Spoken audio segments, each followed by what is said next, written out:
4.1 Introduction. According to the World Development Report 2010, a large proportion of India's population lives below the poverty line. To reduce the extent of poverty, Indian government has made a provision to supply essential goods at a reasonable price to them.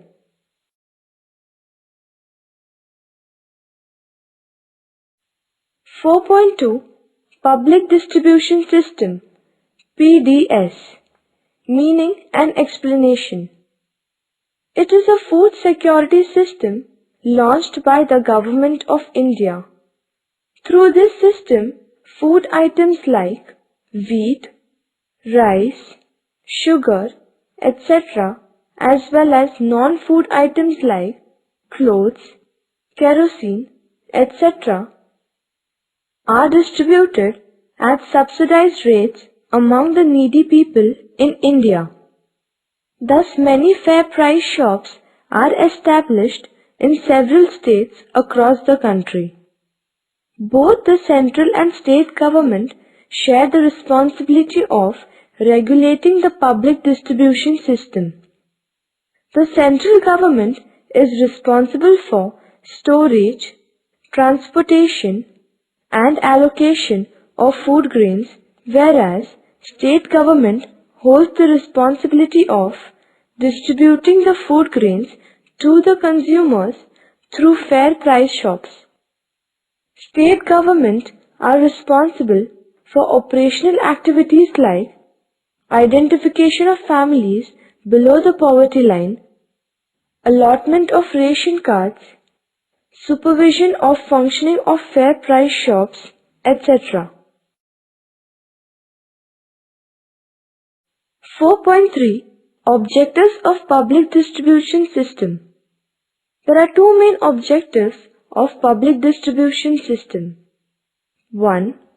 To provide essential goods to the consumers at reasonable and subsidized price. 2. To maintain minimum nutritional status of the population. Thus, public distribution system helps to put an indirect check on the open market prices of essential goods.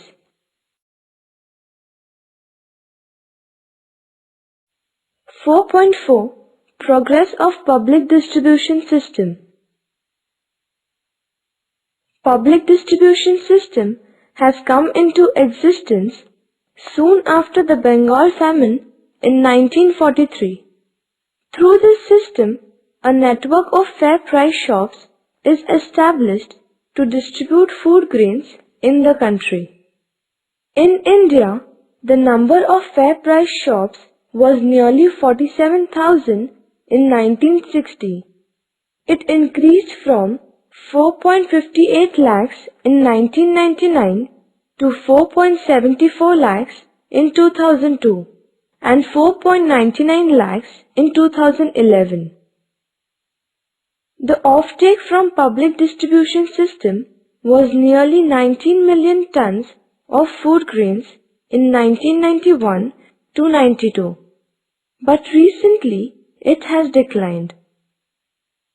It is because the difference between the open market prices of wheat and rice and price determined by public distribution system is reduced.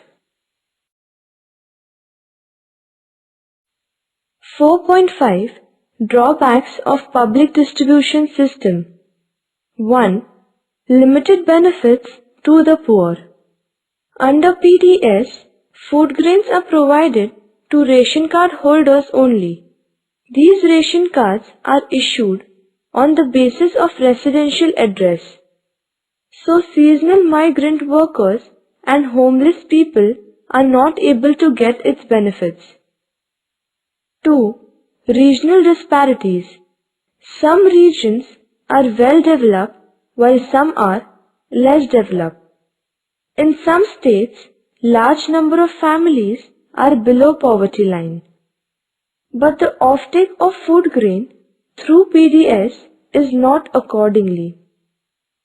Due to this regional imbalance, most of the people are deprived from the benefits of PDS. 3. Urban bias. Nearly 75% fair price shops are in the rural areas, but the offtake of food grains through PDS is more in urban areas. The transport system in villages is not as efficient as in cities. Due to this, at times, food grains, kerosene, etc. are not available in most of the fair price shops in rural areas. 4. Inefficiency of Food Corporation of India. It is the duty of Food Corporation of India to supply food grains for distribution through fair price shops. But there are some inefficiencies. Excess stock of food grains is not stored properly. Therefore, it creates scarcity of food grains even after an increase in production. There is a pressing need to eliminate these drawbacks.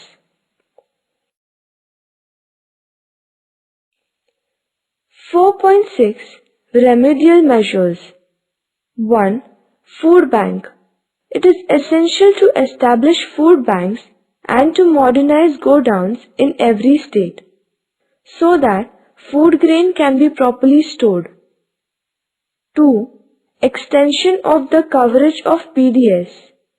The coverage of PDS has to be extended so that no needy person will be deprived from the benefits of PDS. 3. Restructuring of PDS. It is necessary to check various malpractices in PDS. Rationing officers must visit fair price shops frequently to know their problems. It is necessary to eliminate bogus ration cards by raids of flying squads. Cost of handling goods and transport cost has to be reduced. 4.7 Consumer Protection. A person who uses or consumes goods and services is called as a consumer. A consumer is defined as a person who acquires goods and services for direct use or ownership. If the consumer acquires goods for resale, then he is not considered to be a consumer. The consumer derives satisfaction from consumption of goods and services, but sometimes they are not satisfied due to malpractices followed by the seller. A. Sale of adulterated goods. B. Sale of defective goods. C. Using false weights and measures. D. Hoarding and black marketing. E. Charging more than maximum retail price. F. Misleading advertisements. The consumers have to be protected from the loss caused on account of defective goods and unsatisfactory services. Consumer protection is a legal provision to ensure the rights of the consumer. Rights and duties of a consumer. In India, the Consumer Protection Act was passed in the year 1986 and it came into force from 1st July 1987. Food adulteration. It is a process by which substandard substances are added to food items by which its quantity increases but its quality decreases is called food adulteration. Some adulterants are visible like stones, leaves, soil, etc. Consumers can remove them, whereas some adulterants are invisible. For example, milk adulterated with water or chemicals, pulses adulterated by artificial colors, etc. They are very harmful as they cannot be removed easily. They may lead to serious health problems like cancer, paralysis, diseases of skin and eyes, or even death. Food adulteration adversely affects the health of the society. It is a serious social crime. Therefore, it is a moral responsibility of all of us to restrict food adulteration for healthy and strong India.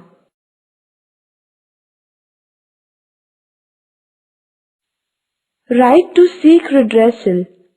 Consumers have the right to seek redressal of their grievances related to price and quality of goods and services.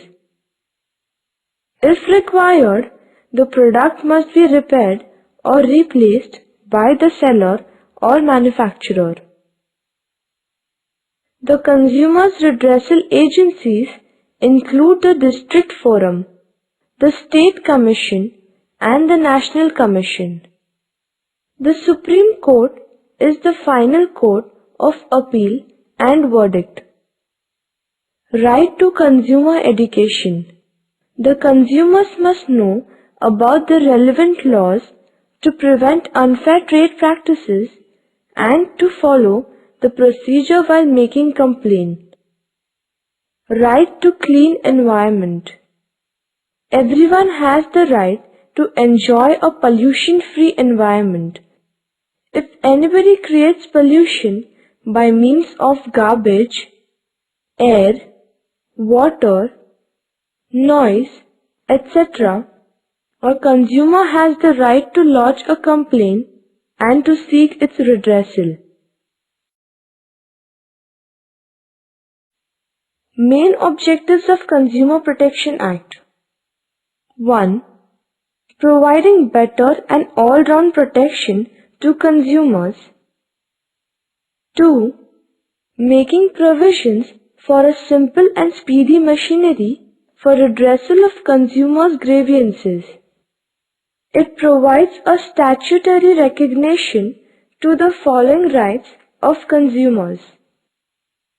Rights to safety. The consumer should be protected against goods and services which are hazardous to health. For example, protection from defective vehicles, inferior electrical appliances, harmful pesticides, etc. Right to be informed. The consumer must be provided with accurate information about quality, purity, price, quantity, and the standard of goods and services. Right to choose. Consumers have the right to make a choice from variety of goods and services as per their purchasing power and preferences. Right to be heard.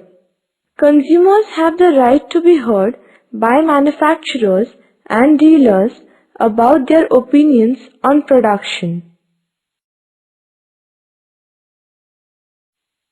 Duties of a consumer. Be quality conscious and aware of rights to restrict business malpractices. Beware of misleading advertisements.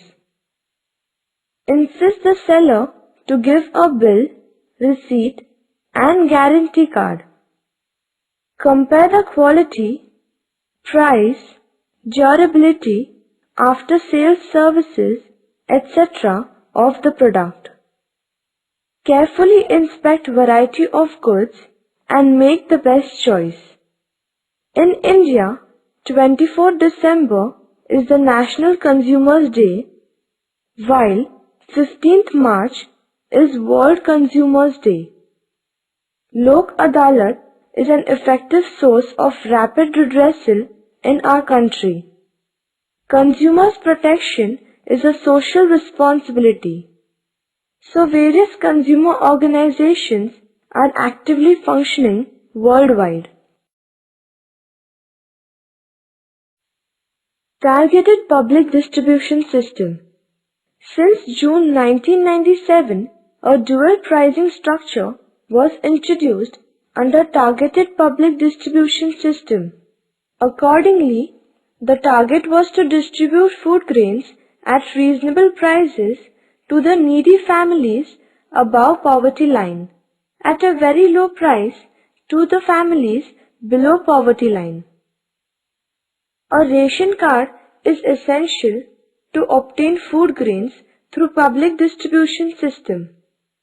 It has the information of number of family members, and accordingly food grains are supplied through particular fair price shop. The government of Maharashtra provides a ration card of a particular color as per the economic status.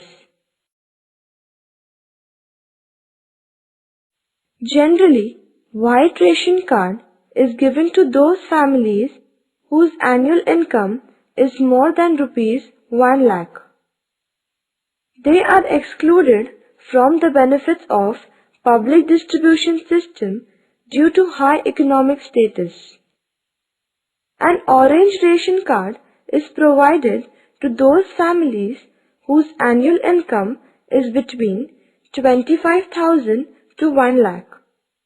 They get 5 kg rice, 5 kg wheat and 2 liter kerosene per month at lower rates than the market price. Families below poverty line have yellow ration card. They get 25 kg rice and 10 kg wheat every month at a subsidized rate. Under Antyodaya scheme, very poor people are provided with food grain at the lowest price. Under Niradhar Yojanas, senior citizens below poverty line are provided 10 kg rice free per month through PDS.